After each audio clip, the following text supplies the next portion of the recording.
Bonjour, on se retrouve pour ce deuxième épisode de Psynterview et aujourd'hui on reçoit Hugo Terpereau.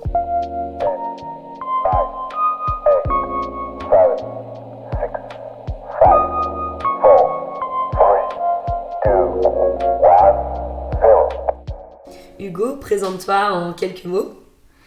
Bonjour, du coup moi je suis Hugo Terpereau, je suis interne en second semestre de psychiatrie, d'origine soissonnaise pour ceux qui ont regardé Le Flambeau. Et j'ai fait mon externat à Reims, tout le long. Voilà. À quel moment de ton externat tu as commencé à t'intéresser à la psychiatrie ? Alors moi c'était vraiment ma toute fin d'externat, j'ai fait un revirement 180 degrés de chirurgie à psychiatrie, notamment parce que le référentiel était cool, moi il m'a beaucoup plu. Et donc après je suis passé en stage en D4, c'est un peu vite dit, en D4. T'es passé en quel stage ? En psychiatrie à Charleville-Mézières. Psychiatrie adulte ? Ouais, psychiatrie adulte, et j'ai trouvé ça étonnamment nul, paradoxalement. Mais ça m'a quand même donné envie de faire cette profession. Parce que les pathologies étaient quand même sacrément cool, même si les patients là-haut étaient plutôt troubles neurodéveloppementaux, et c'est pas trop ma came. Et donc là, tu es interne de psychiatrie à Lille et tu l'as dit, tu viens de Reims. Pourquoi ce choix de ville pour l'internat ? Pourquoi ce choix de ville ?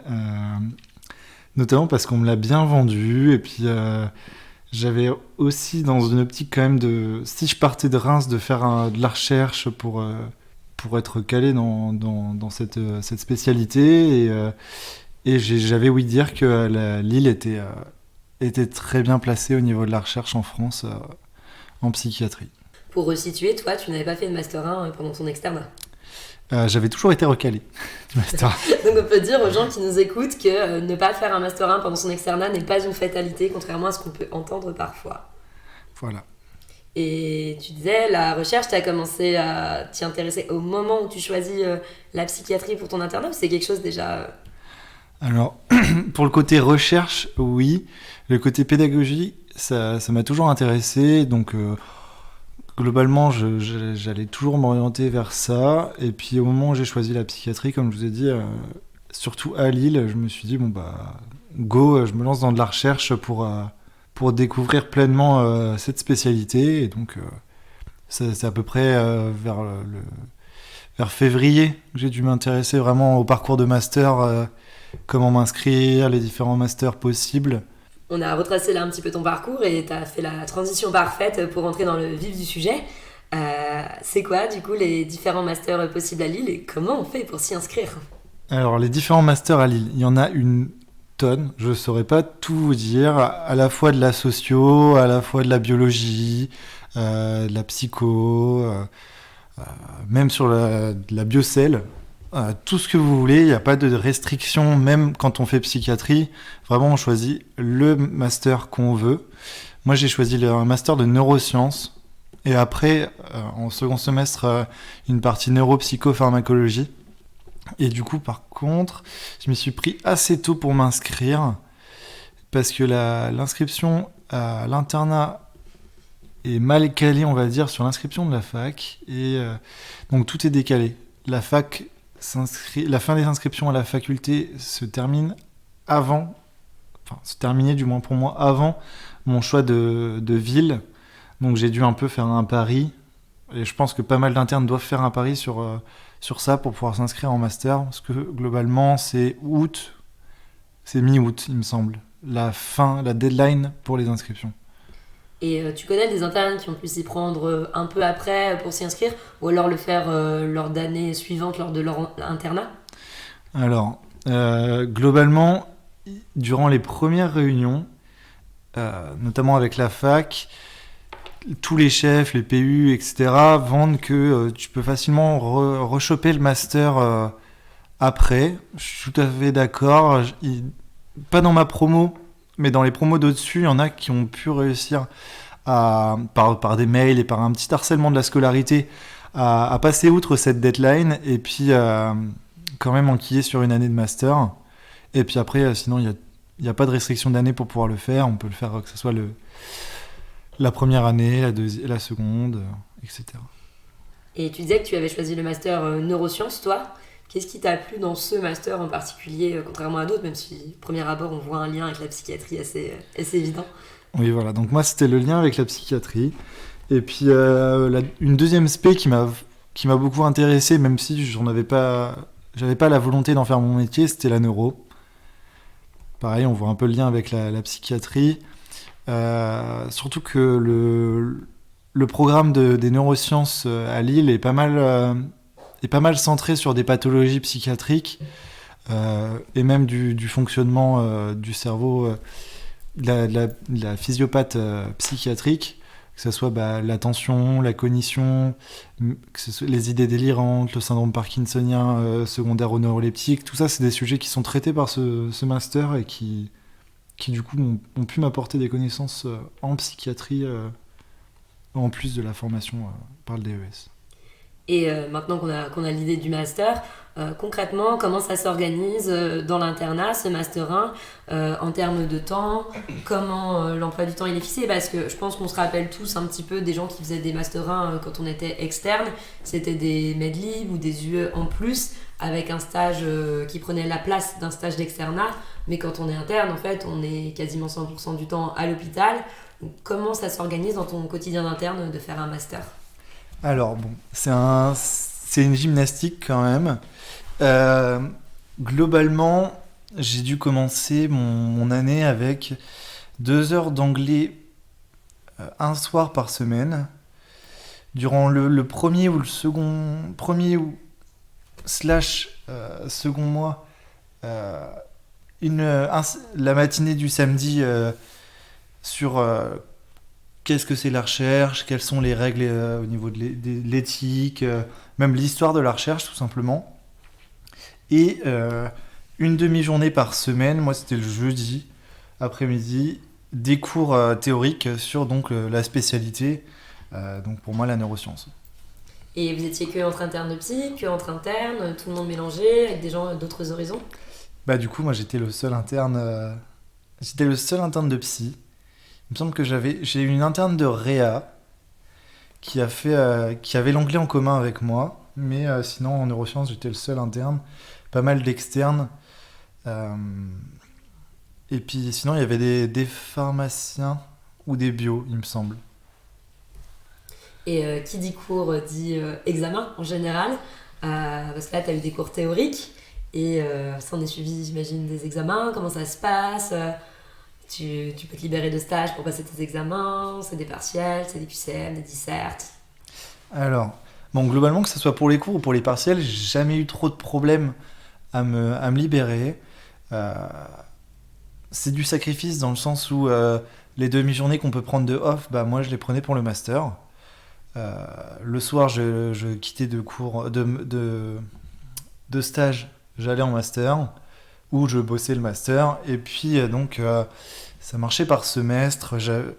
J'avais un gros partiel, une grosse interro sur donc l'UE initiation à la recherche, sur tout le côté un peu théorique recherche, et un partiel, donc c'est des questions, des équivalents de crocs un peu, mais où il faut quand même pas mal rédiger avec un peu comme ceux qui ont connu la santé publique et tout ça à l'époque en PACES, des mots-clés à mettre, et sinon ça valide pas.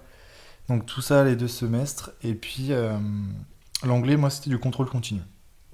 T'as dû passer des oraux durant ce master? Alors j'ai pas eu d'oral.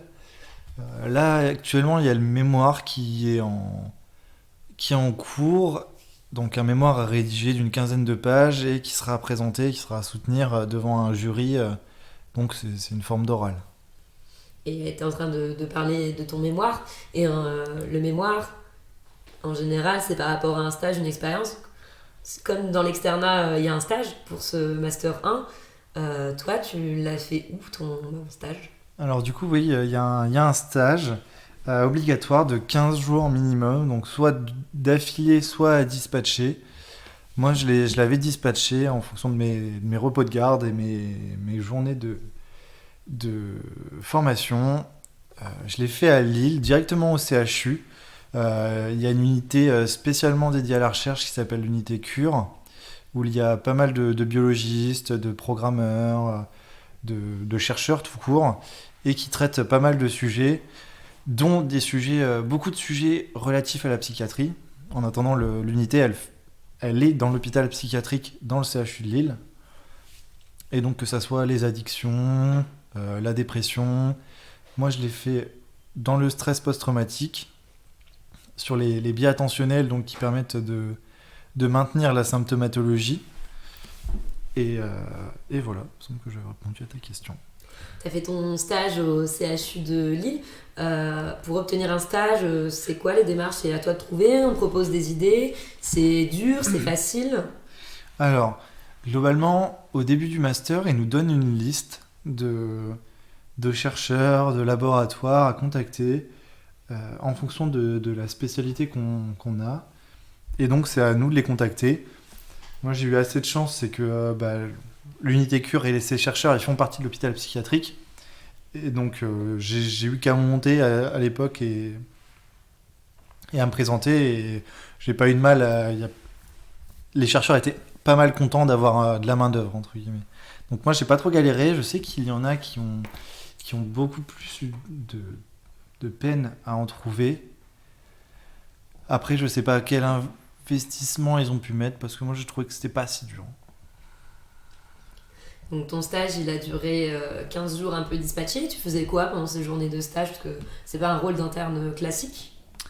Alors, durant ces journées de stage, j'ai dû donc recruter une certaine population, programmer un peu, plutôt dire aux programmeurs ce que je voulais dans les caractéristiques de ma population, au niveau de...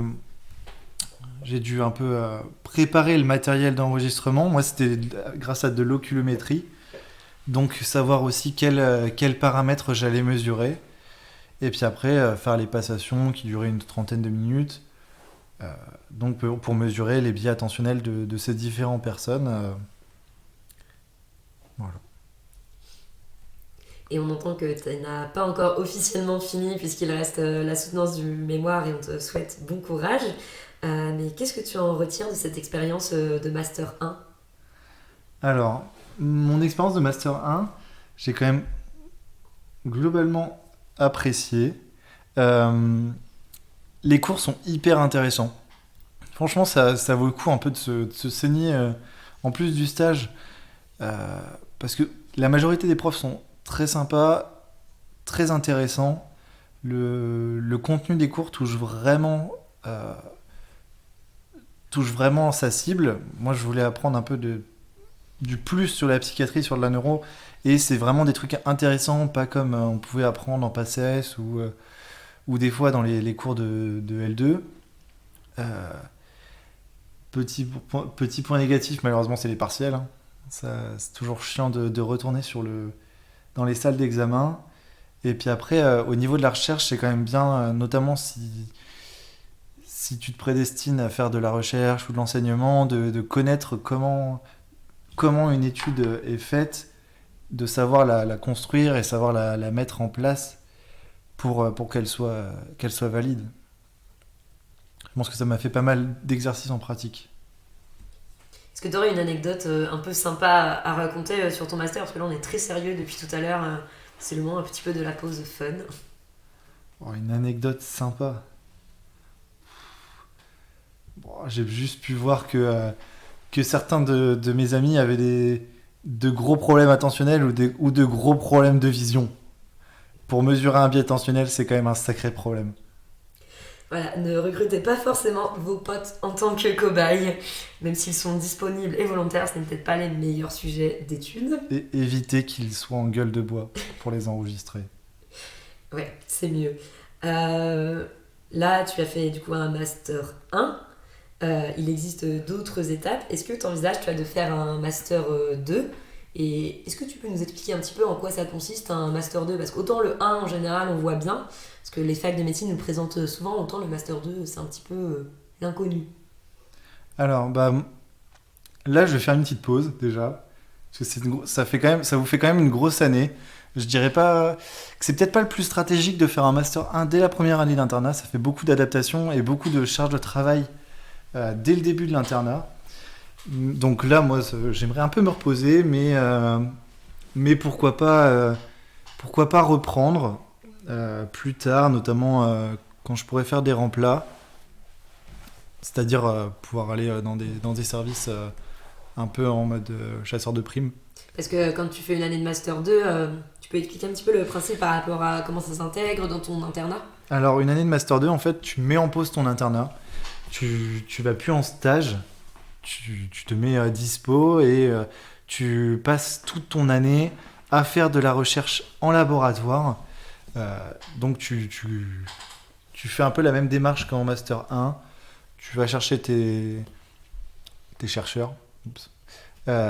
Et puis tu crées un projet avec eux, un truc qui durera 1 an avec beaucoup plus de recrutement, une étude beaucoup plus solide et beaucoup plus complexe. Et qui dit étude dit mémoire et soutenance, mais à un niveau quand même plus élevé et plus élaboré que lors du master. Et là, tu parlais de remplacement parce qu'en effet, c'est important de souligner que lorsqu'on fait un Master 2, soit on se fait financer avec des bourses, mais c'est quelque chose qui est quand même assez rare et en psychiatrie, on n'est pas forcément non plus des fois les domaines les plus prioritaires, ou alors il faut s'auto-financer, c'est-à-dire faire des remplacements en plus de son temps de master pour pouvoir vivre. Voilà. Après, globalement, c'est pas infaisable. Il y a pas mal de personnes, notamment certains qui sont en Master 2 actuellement, qui font ce mécanisme-là. Et leur master leur prend pas 100% de leur temps. Ils ont l'occasion de faire ces remplats et de pouvoir vivre à côté du coup de cette année de recherche, cette année de pause, pour ensuite reprendre l'année prochaine l'internat. Je pense que là, on a une belle ouverture. Et si jamais on veut faire un épisode sur les Master 2, on a une petite introduction. On n'a plus qu'à trouver les gens et faire cet épisode. Et pour en revenir à toi, là, tu as fait ce Master 1. On a entendu qu'il y aurait sûrement une pause avant le 2. Et comment tu te projettes dans l'avenir? Comment tu imagines ta pratique en intégrant ce Master 1, voire 2 plus tard? Et est-ce qu'il y a un domaine en particulier dans lequel tu aimerais faire de la recherche? Alors moi, c'est encore un peu tôt, dans le sens où je veux vraiment me remettre de ce Master 1 et de cette première année d'internat, mais je me ferme pas la porte d'un clinica ou d'un assistanat. J'aimerais bien pouvoir apprendre, faire passer des connaissances. J'ai toujours aimé l'enseignement et donc c'est quelque chose que j'aimerais pouvoir faire transparaître dans ma pratique. Après, pour un domaine de prédilection, c'est assez vaste. Je réfléchis, pourquoi pas faire un Master 2 en éthique et partir sur de la recherche dans le domaine légal. Parce que pareil, c'est une pratique qui m'intéresse, la psychiatrie légale, l'UHSA, le SMPR, les auteurs de violences, les victimes de violences, c'est quelque chose qui m'intéresse et qui vaut pour moi le détour. Merci pour toutes ces réponses. En tout cas, on te souhaite du courage pour la suite de ton parcours. Merci. Est-ce qu'il y a un mot de la fin, quelque chose à rajouter qu'on n'aurait pas abordé? Venez à Lille. Venez à Lille, en effet. On va conclure cet épisode Psy-interview là-dessus. N'hésitez pas à écouter les autres épisodes et aussi à suivre Lali 2P sur tous les réseaux sociaux.